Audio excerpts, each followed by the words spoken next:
J. Cole's been hating on Kendrick for a decade, and the receipts are everywhere. Grammys, cause them crackers ain't never done nothing for me. Oh, slugs took my nigga. You try to belittle the awards that Kendrick got. Kendrick got all of them, but Cole was right there. He was nominated, he just didn't win. Fuck them Grammys, bro.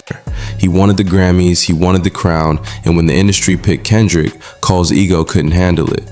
Today I'm breaking down how Cole's salts about the Grammys and Kendrick's success turned from quiet resentment to open hater energy, culminating in a decade-long campaign of moving the goalposts, sneak disses, and straight-up gaslighting. Act 1. Cole wanted the Grammys, they wanted Kendrick. Let's keep it real. Early 2000s, Cole was chasing the stamp. He wanted to be the real rapper with trophies. He was aiming for classic albums and plaques, not pretending he was above it. He got some early nominations, but nothing that made him the guy at the Grammys. Then 2014 hits. Forest Hills Drive drops, platinum, no features, cult following, generational album. But the Grammys, they don't reward it the way his fans think they should. Cole's not a victim, he's a competitor who feels snubbed. The gap between his work and their respect, that's where the salt starts. Meanwhile, Kendrick is the Academy's golden child. Good Kid, Mad City, and To Pimp a Butterfly rack up nominations and wins. It's obvious who the Grammys see as the deep, poetic, serious rapper of the era, and it's not Cole. That stings his ego, not his survival. Act 2. Snub era. Cole versus Grammys while Kendrick eats. Fast forward to KOD. Cole drops an album that goes huge on streams, tackles addiction, the industry, clout culture. It's not just numbers, it's substance. And the Grammys, still nothing. That's 2 big album runs where Cole thinks this should be in the conversation, and they basically shrug. He's not helpless, he's pissed. So what does Cole do? He leans into the salt. He's on a track literally called Black Grammys, pushing the idea that black artists should celebrate themselves instead of begging the Academy. On tour, he's seen with a "fuck the Grammy" sign. This isn't trauma, it's pride mixed with salt. You didn't give me what I deserved, so now your trophy doesn't matter. And let's not forget, while his friend Kendrick is getting recognized and awarded, Cole is downplaying the awards. If dude was really humble, he'd at least say Kendrick is well deserved. Instead, he disses To Pimp a Butterfly on 7 Minute Drill, calling it boring, even though it won a Grammy. Your first shit was classic, your last shit was tragic. Your second shit put niggas asleep, but they gassed it. Oh my God. What? Bro, y'all not turning on To Pimp a Butterfly. To Pimp a Butterfly? It's one of the most influential albums of the last 10 years, probably. But Got that shit on my wall. He said Good Kid, Mad City was classic. Mr. Morale and the Big Step is he called tragic. I don't know if it was tragic, bro. It was still cool. I thought that was a good album. The nigga album went #1. Go look at the stats. The third shit was massive, and that was your prime. Y'all think Damn was better than Good Kid, Mad City? I was trailing right behind, and I just now hit mine. He just hit his prom. Now I'm front of the line with a comfortable lead. Comfortable lead? Kendrick, he's violating, good brother. See, me personally, Kendrick, I would never take that level of disrespect, okay? I run it, soon as I got it, now he wants something with me. Damn. Oh my God. When you call me at the perfect time, jump up and see. He said jump up and see. Kendrick Lamar's like 5'7". Why I got here off of bars, not no controversy. Funny thing. When have y'all heard Kendrick name outside of controversy for a Kendrick song? Come on, Cole, man. You sneaked this before, bro. Don't even go there, Cole. Funny thing about it, bitch, I don't even want the prestige. Fuck the Grammys, cause them crackers ain't never done nothing for me. Oh, slugs took my nigga. You try to belittle the awards that Kendrick got. Kendrick got all of them, but Cole was right there. He was nominated, he just didn't win. Fuck them Grammys, bro. Slugs took my nigga soul. Drugs took another one. I'm still doing shows, but fell off like the Simpsons. Oh, shit, bro. Fell off like the Simpsons. You can always see the Simpsons, man. They still doing shows. I like But ain't that. nobody really jacking them like that no more. You saying Kendrick, Lamar fell off? You think Kendrick fell off? Kendrick is not falling off, bro. Come on. Nah, he ain't fell off, man. Nah, that's strike #1, Cole. That's not critique, that's hater energy. Meanwhile, Kendrick keeps stacking hardware. To Pimp a Butterfly, damn. Best rap album, best rap performance, you name it. The Grammys, critics, and institutions all treat Kendrick as the gold standard of serious hip-hop. Cole sees another MC in his lane getting crowned and responds the way a competitor does, with resentment and bars, not tears. Act 3. Cole finally wins and moves the goalposts. 2020, Cole finally gets a Grammy, but it's for a feature on 21 Savage's A Lot. It's legit, but it's not J. Cole wins Best Rap Album for his own classic. He grabs the W, but it doesn't scratch the itch he had in his head during the Forest Hills Drive era. It's not even his song, it's from the feature run he brags about. Then in 2021, Cole does a freestyle saying he's the best alive without having any major awards because he's been cheated. Still crying about the awards he claims not to care about. By 2023, he's on the Bob Myers podcast saying the Grammy win meant nothing to him. He admits he used to care, then realized those awards weren't for him and points to Forest Hills Drive as his real championship run. That's not victim talk, that's moving the scoreboard. Y'all never crowned my best work, so your crown is irrelevant to how I judge myself. Meanwhile, Kendrick's resume dwarfs his at the Grammys. By now, Kendrick has a stack of Grammys off multiple albums. Among the big three, Kendrick is clearly the one the Academy is obsessed with. Cole is a grown man looking at the scoreboard saying, yeah, they picked him. Cool. F them. Act 4. 7-minute drill. The salt leaks into the verse 2024. Cole raps, fuck the Grammys cause them crackers ain't never done nothing for me, ho. That's not polite critique. That's pure ego and salt. He's calling out race and history and basically saying, y'all never really helped my come up, so I don't owe you respect. That's not brokenness, that's being offended. He still has money, respect, tours, influence. His life is fine. His issue with the Grammys is principle and pride. I put in classic level work, y'all played favorites, and now I'm gonna talk to you foul about it. Meanwhile, the Grammys still trust Kendrick to be the face of serious rap. While Cole's airing them out, Kendrick's catalog remains their favorite example whenever they want to point to hip-hop as art.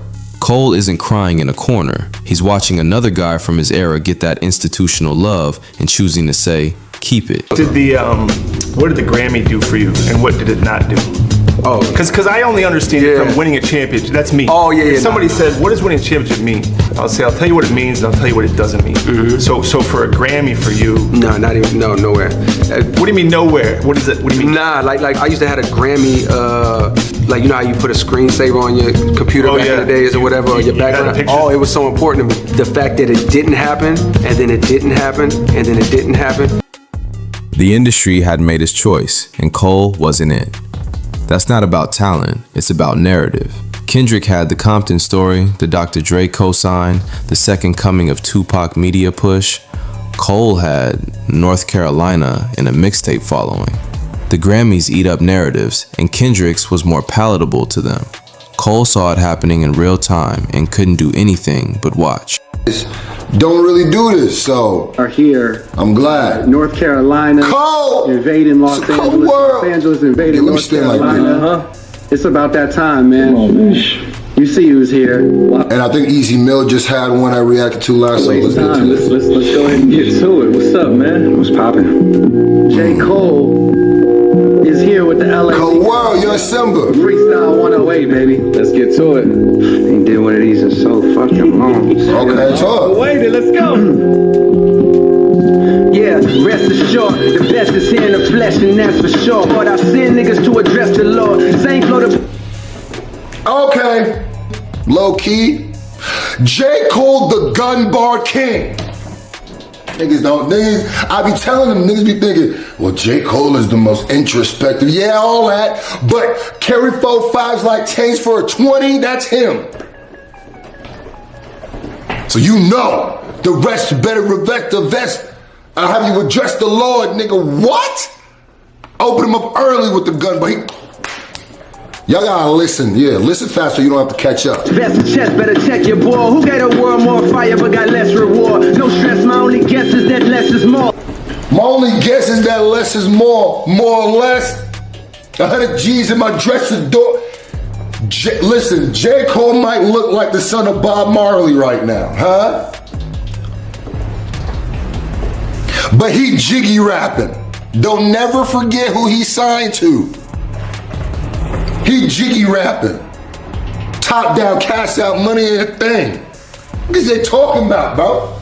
Yeah, they don't be really listening to J. Cole. They be thinking, no, he's just the sweetest, softest. That's what, until he get on that mic. Y'all don't know about Jermaine. They don't know about Jermaine. Talk that. He doing too much right now.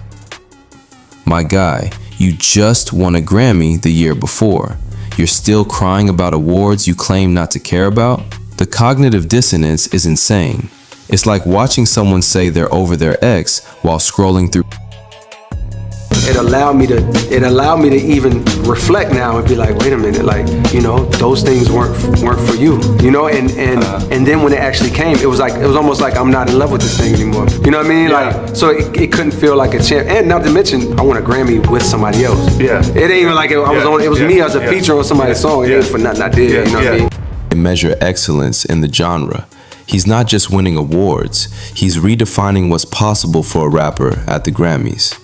He's in the conversation with Beyonce and Quincy Jones for most Grammy wins ever, period. Cole, he stands with just a couple Grammys attached, one for a feature, another for a collaboration, and a long track record of saying they don't matter. His Grammy shelf looks like a participation award compared to Kendrick's trophy room. He's not a victim of the Grammys, he's a salty rival who decided the institution that crowned his peer isn't the judge of him. But here's the kicker. If they don't judge you, why do you keep talking about them? If you're really over it, why does it keep coming up in your music, your interviews, your freestyle verses? The psychology is clear. J. Cole wanted to be the chosen one. He wanted to be the guy that the Grammys, the critics, and the culture pointed to as the voice of the generation. When that didn't happen, when Kendrick got that crown instead, Cole had two choices: accept it gracefully or burn down the concept of crowns altogether. He chose the latter, and he's been wielding that torch for 10 years straight. And that's the story. A hyper-competitive MC who didn't get the trophies he thought he'd get, watched Kendrick become Mr. Grammy, and chose to burn the whole idea of Grammys down instead of begging for a seat at the table. But burning something down because you can't have it isn't principled, it's petty. It's the kid who takes his ball and goes home because he's losing. It's the rapper who rewrites history because the history that was written didn't center him. Act 6. The apology that proved everything. And let's not forget the most telling moment of all, when Cole apologized for 7 Minute Drill. At Dreamville Fest, he got on stage and said dissing Kendrick didn't sit right with his spirit, that it felt forced, that he regretted it. On the surface, that seems mature and self-aware, but dig deeper and it's actually more damning. Because what he's really saying is, I let my emotions get the better of me. What emotions? Jealousy, resentment, salt. The fact that he felt compelled to go at Kendrick in the first place shows where his head's been for years. And the fact that he immediately regretted it shows he knows it's not justified. He just couldn't help himself in the moment. That's not a competitor respecting a rival. That's someone who's been holding on to feelings so long they bubbled over. The apology also reveals the asymmetry of their relationship. Kendrick never had to apologize for anything because Kendrick never let the competition turn into resentment. He's been secure enough in his own greatness that he didn't need to tear Cole down. Meanwhile, Cole's so bothered that he wrote a diss, released it, let it sit on streaming platforms, and then realized he looked stupid. That's not strength, that's weakness masquerading as consciousness. And even after apologizing, the damage is done. The receipts are out there. The boring albums comment, the Grammy disses, the moving goalposts, the decade of subtle shots. You can't put that toothpaste back in the tube. Cole showed his hand, and what we saw was a decade of accumulated salt that finally crystallized into a diss track he immediately regretted. That's the definition of being in your feelings. Act 7. The numbers don't lie. Let's get empirical for a second, because feelings aside, the numbers tell a story Cole doesn't want told. Grammy wins, not even a competition. That's a massacre. Critical acclaim. Kendrick has a Pulitzer Prize, the first rapper ever to win one. Cole has genius annotations. To Pimp a Butterfly has a 96 on Metacritic. Damn has a 95.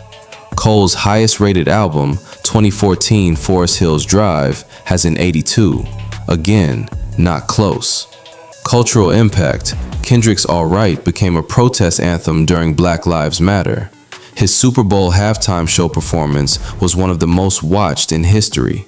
His beef with Drake broke streaming records and dominated global conversation.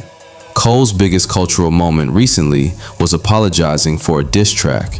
See the difference? The scoreboard is clear, and Cole knows it. That's why he keeps trying to change what the scoreboard measures. Grammys don't matter. Critics don't matter. Impact matters. Purity matters. Authenticity matters. He keeps moving to categories where he can claim victory, but the rest of the world is still looking at the original scoreboard where Kendrick is smoking him. Last shit was tragic. Your second shit put niggas asleep, but they gassed it.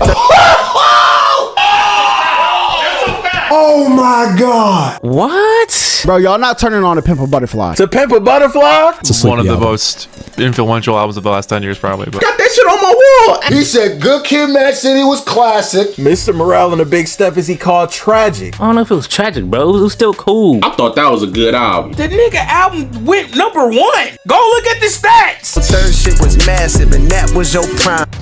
The psychology of the snub. Let's get one thing straight.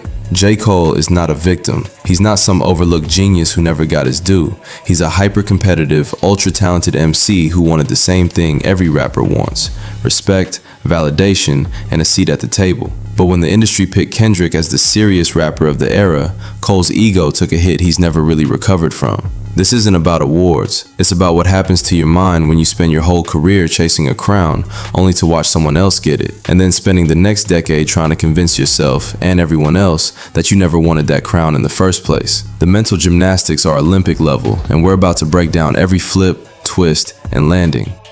Here's the thing about competitive people. They need to win, and when they don't, they have two choices: admit defeat and learn from it, or rewrite the narrative so they never actually lost. And guess which path Cole took? The man turned "I didn't win" into "I didn't want to win," into "the whole competition is rigged," into "actually, I won something better that you can't even measure." That's not growth, that's cope disguised as consciousness.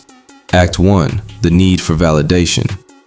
Early in his career, Cole was hungry for validation. He wanted the Grammys, the plaques, the classic albums. He wanted to be the real rapper with trophies. He wasn't pretending to be above it. He was chasing it hard. This was a man who talked openly about wanting to be mentioned in the same breath as the greats, who studied the album rollouts of legends, who crafted his music with an eye toward critical acclaim and commercial success. But when Forest Hills Drive dropped and the Grammys didn't reward it, something changed. Cole wasn't just disappointed, he was offended. He felt like he'd done everything right and still got snubbed. The album went platinum with no features. It had the retrospective storytelling, the personal vulnerability, the radio hits that didn't feel like sellouts. In his mind, this was the perfect formula for Grammy Gold. And when the Academy said thanks but no thanks, that's where the salt started.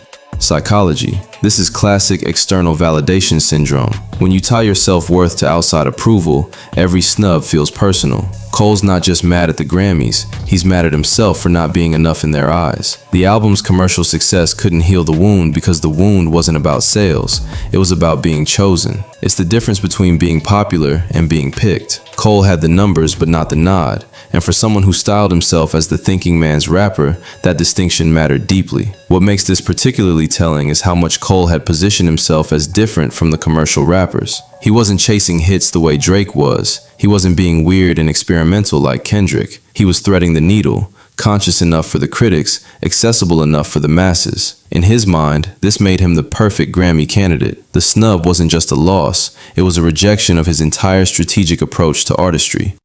Act 2. The rivalry complex. While Cole was chasing validation, Kendrick was getting it. Good Kid, Mad City, and To Pimp a Butterfly racked up nominations and wins. The industry, the critics, the Grammys, they all picked Kendrick as the deep, poetic, serious rapper of the era. And here's the kicker. Kendrick was doing it by being weirder, more experimental, more challenging. He wasn't trying to split the difference between commercial and conscious. He was going all in on artistry, and the world was rewarding him for it. For Cole, this wasn't just about awards. It was about watching someone in his lane get crowned while he got left out. They came up around the same time, both positioned as the real rap alternatives to the commercial mainstream. But while Cole was carefully calculating his moves, Kendrick was making To Pimp a Butterfly. An album so dense and jazz inflected that it shouldn't have worked commercially, but did anyway, and the Grammys loved it. That stings the ego, not the survival. Cole was never struggling. He had the sales, the sold-out tours, the respect of his peers. But he didn't have what Kendrick had, the universal consensus that he was the voice of the generation. How did it feel to help J. Cole win his Grammy? I think we helped each other. I don't think I just helped him. It felt good. That was my first Grammy too. It ain't like I just had 10 Grammys and I just gave him a Grammy. We won that month at the same time. I wouldn't have got it without him. Okay, so you sitting there and the Grammy goes to J. Cole and 21 Savage. What goes through your mind? I was sad that day because that was the day Kobe died. And then like my award wasn't announced in the Grammys. I knew I won it before we got there. But yeah, that was the day Kobe died. Kind of like bittersweet. That stings the ego, not the survival. Cole was never struggling. He had the sales, the sold-out tours, the respect of his peers, but he didn't have what Kendrick had, the universal consensus that he was the voice of the generation. That the matters. It's the difference between being great and being the great one. Psychology. This is the rivalry complex. When you see someone else get what you want, it's not enough to just be great. You have to be greater than them. Cole's competitive drive turned into resentment, and that resentment started leaking into his music. Every Kendrick win became an indirect Cole loss. Every think piece about Kendrick's genius was implicitly saying Cole wasn't at that level. The industry had picked his champion, and it wasn't him. What amplified this was the nature of the competition. If Drake had been winning all the Grammys, Cole could have dismissed it as the Academy rewarding pop rap crossover appeal. But Kendrick was winning for the exact lane Cole thought he owned. The introspective, socially conscious, lyrically dense rapper who could still get radio play. Kendrick did what Cole was trying to do, but better, and the world noticed. Act 3. The salt builds, from pride to hater energy. As the snubs piled up, Cole's pride turned into open disrespect. He started leaning into the Black Grammys narrative, pushing the idea that black artists should celebrate themselves instead of begging the Academy. On tour, he's seen with the fuck the Grammy side. He's making public statements about how the awards don't matter, how they've never been for hip-hop, how the real validation comes from the culture. But here's the psychology. This isn't trauma. This is pride mixed with salt. You didn't give me what I deserved, so now your trophy doesn't matter. It's the classic, I didn't want it anyway, defense mechanism, and it's transparent as hell. Because if the Grammys truly didn't matter, why keep talking about them? Why make the sign? Why dedicate verses and interviews to explaining how little you care about something? The lady doth protest too much, and Cole doth protest like a man who still checks Grammy nominations every year to see if they finally noticed him.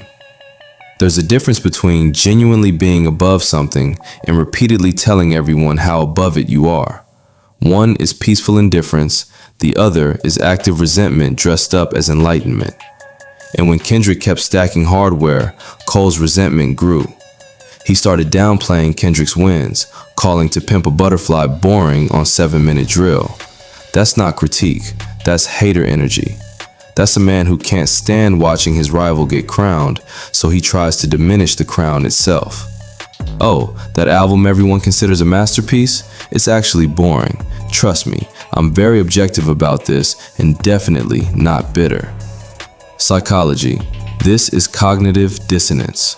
When reality doesn't match your self-image, you either change your self-image or you change the narrative.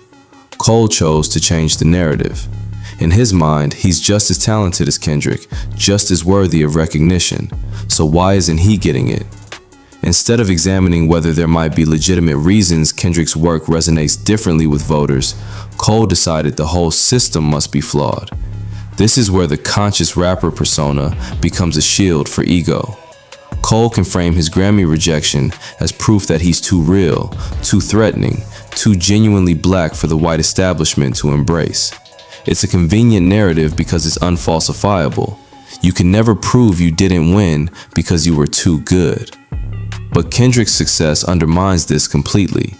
If the Academy is too racist or too scared to reward real hip-hop, how do you explain Kendrick's trophy case? Act 4. Moving the goalposts. When Cole finally won a Grammy for his feature on 21 Savage's A Lot, it didn't scratch the itch. It wasn't J. Cole wins Best Rap Album for his own classic. It was a consolation prize, and he knew it. This wasn't the validation he'd been chasing.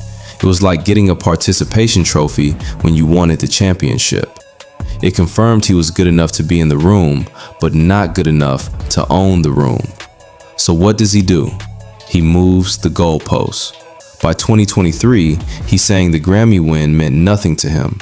He admits he used to care, then claims those awards aren't for him. He points to Forest Hills Drive as his real championship run.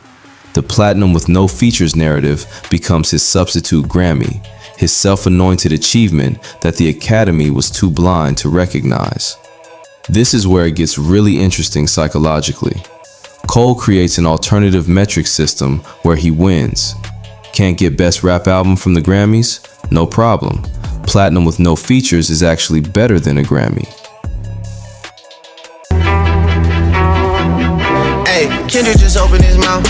Someone go hand him a Grammy right now. How many stocks do I really have in stock? Hey, 1, 2, 3, 4, 5 plus.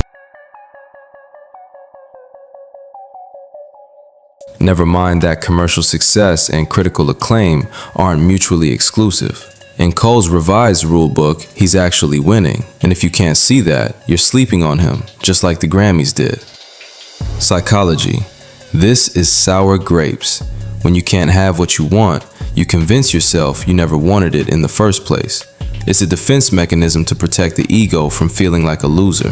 The mind can't tolerate the cognitive dissonance of, I'm a great artist, and the industry doesn't recognize me as a great artist. So it resolves the conflict by deciding the industry is wrong, corrupt, or irrelevant. But here's the tell. Cole still talks about it. Constantly. If you're genuinely over something, you don't keep bringing it up. You don't keep reframing it. You don't keep explaining why you're actually glad it didn't happen. That's not indifference. That's active coping. Real detachment doesn't require constant verbal confirmation. The person who's truly moved on doesn't need to announce it every album cycle. In the platinum with no features flex, that's telling too. Because that metric just happens to be one where Cole can claim superiority. It's like losing a basketball game and then saying, actually, the real winner is whoever took the most free throws, and that was me. You're not wrong that free throws matter, but you're also conveniently choosing the one stat that makes you look best while ignoring the scoreboard. Act 5. The hater era. By 2024, the salt is leaking into the music in ways that can't be denied. On 7 Minute Drill, Cole raps, "Fuck the Grammys, cause them crackers ain't never done nothing for me, ho." That's not polite critique, that's pure ego and salt. He's not broken, he's offended. This is a man who feels disrespected, and he's making sure everyone knows it. But let's unpack this line because it reveals everything about Cole's mindset. Them crackers ain't never done nothing for me, except give you multiple nominations, 1 win, and a platform that helped establish you as a mainstream artist. The Grammys didn't create J. Cole's career, but they certainly didn't hurt it. His beef isn't that they've never done anything for him, it's that they haven't done enough for him. They haven't given him the album of the year. They haven't made him the face of rap excellence the way they did for Kendrick. His issue with the Grammys is principle and pride. I put in classic level work, y'all played favorites, and now I'm gonna talk to you foul about it. Meanwhile, Kendrick's catalog remains the Grammys' favorite example of hip-hop is art. Every year Kendrick drops, it's treated like an event. Every Grammy season, he's in the conversation for the top awards. And Cole's watching all of this, telling himself he doesn't care, while clearly caring deeply enough to keep making it a focal point of his artistry. The 7 Minute Drill controversy is especially revealing because Cole picked a fight he couldn't win, then apologized and pulled the song.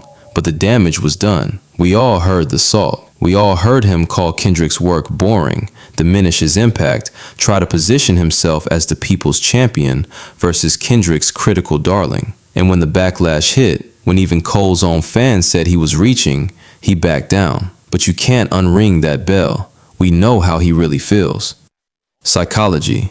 This is ego defense. When you feel slighted, you attack the thing that slighted you. Cole's not above the Grammys. He's just mad they never picked him. And when attacking the institution didn't feel satisfying enough, he went after the person they did pick. That's the hater move. That's what happens when 10 years of resentment finds an outlet. What makes this particularly pathetic is the lack of self-awareness. Cole positions himself as this conscious, introspective artist who's above the fray. But the moment he feels like his legacy is threatened, he drops a diss track calling another artist's work boring. Not based on musical analysis, but based on the fact that the world chose that artist over him. That's not consciousness, that's insecurity in a hoodie.